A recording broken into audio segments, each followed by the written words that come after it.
Bismillahirrahmanirrahim. Assalamualaikum warahmatullahi wabarakatuh.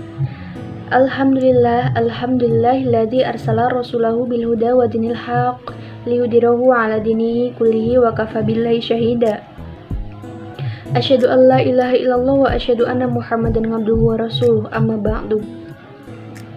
Yang pertama dan yang paling utama, marilah kita panjatkan puji syukur kita kehadirat Allah Subhanahu wa taala yang telah memberikan begitu banyak nikmatnya kepada kita, di antaranya nikmat iman, nikmat sempat, nikmat sehat, sehingga kita semua bisa melaksanakan kegiatan sehari-hari kita ini dengan lancar dan tanpa ada halangan suatu apapun. Tidak lupa juga sholawat dan salam semoga tetap Allah curahkan kepada baginda alam, yakni Nabi Agung Muhammad SAW, yang sangat kita nanti-nantikan syafaatnya di yaumul kiamah nanti. Dan semoga kita termasuk orang-orang yang senantiasa melaksanakan sunah-sunahnya hingga hari kiamat. Amin, Allahumma amin.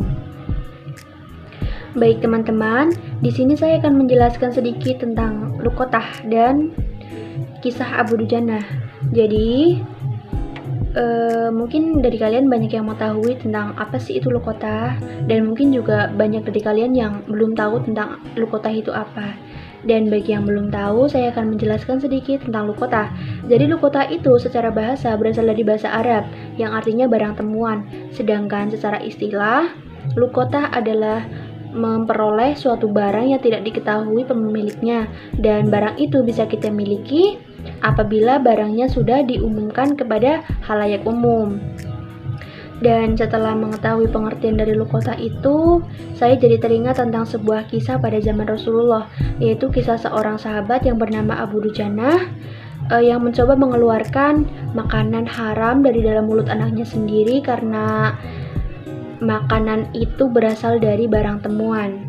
Jadi ceritanya begini teman-teman. Pada zaman dahulu, ketika zaman Rasulullah, hiduplah seorang sahabat yang bernama Abu Dujana. Dan ia ketika setelah melaksanakan sholat berjamaah bersama Rasulullah ketika subuh, dia itu tidak pernah zikir terlebih dahulu, dia itu tidak pernah berdoa, melainkan dia langsung terburu-buru pulang ke rumah tanpa menunggu Rasulullah itu menyelesaikan doanya bersama jamaah yang lain. Dan setelah berhari-hari setelahnya, Rasulullah pun meminta klarifikasi tentang kebiasaan Abu Dujana itu.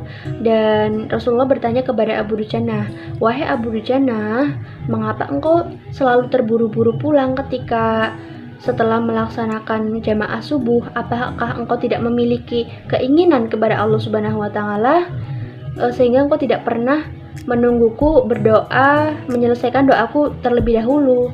Lalu Abu Dujana pun menjawab, "Jadi begini Rasulullah, rumah kami itu berdampingan persis dengan rumah seorang laki-laki, dan di pelataran rumah mereka itu ada sebuah pohon kurma yang menjulang tinggi, dan bahkan dahannya itu sampai menjuntai ke depan rumah kami. Dan ketika malam itu tiba, kurma-kurma yang ada di dalam pohon itu akan saling berjatuhan dan mendarat di depan rumah kami.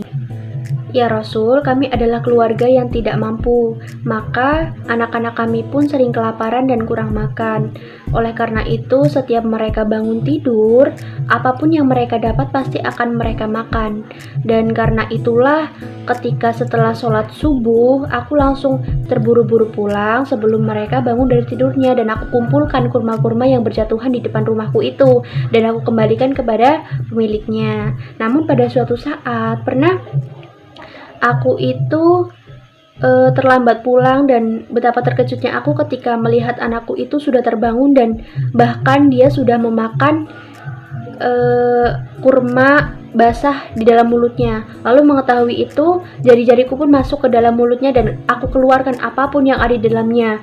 Dan aku katakan kepada dia, "Nak, janganlah engkau mempermalukan ayahmu itu di akhirat kelak."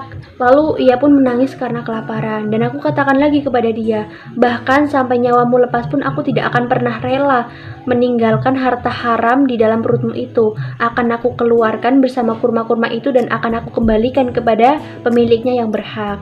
Dan setelah mendengar cerita dari Abu Dujana ini, lalu mata Rasulullah pun berkaca-kaca dan akhirnya ia menangis karena mendengar betapa sedihnya kisah dari Abu Dujana ini. Dan setelah itu, lalu Rasulullah pun mencoba mengetahui tentang siapa sih yang memiliki kurma itu. Lalu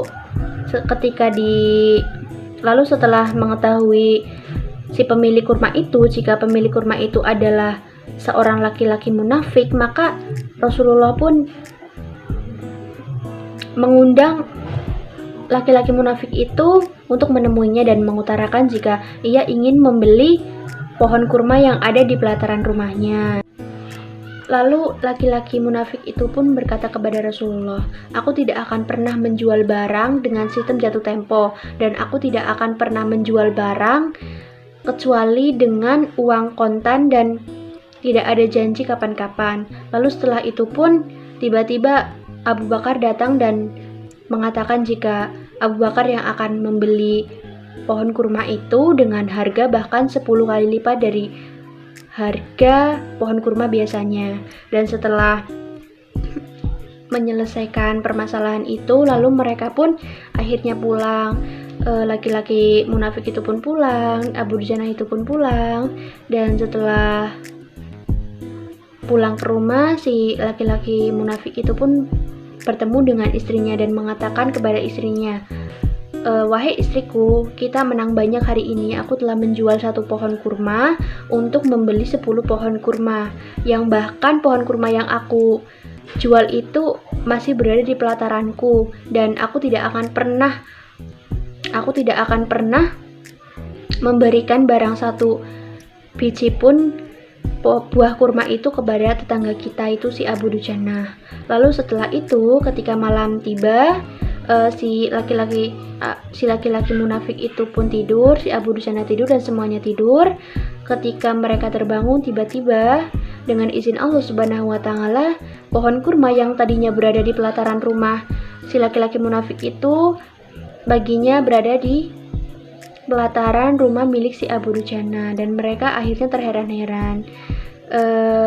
Mungkin sekian dari kisah tentang pohon kurma dan Abu Dujana yang sampai membuat Rasulullah itu pun meneteskan air mata. Dan hikmah yang dapat kita ambil dari kisah tersebut adalah betapa hati-hatinya sahabat Rasulullah ini ketika menjaga dirinya dan keluarganya itu untuk tidak mengonsumsi makanan yang haram, yang patut kita teladani di kehidupan sehari-hari, bahwa ketika kita menemukan sebuah barang temuan, maka kita harus mengetahui tentang hukum dari barang temuan itu. Jika setiap barang temuan itu memiliki hukumnya sendiri, ada yang hukumnya haram, ada yang hukumnya halal, ada yang hukumnya mubah, bahkan ada yang hukumnya sunnah.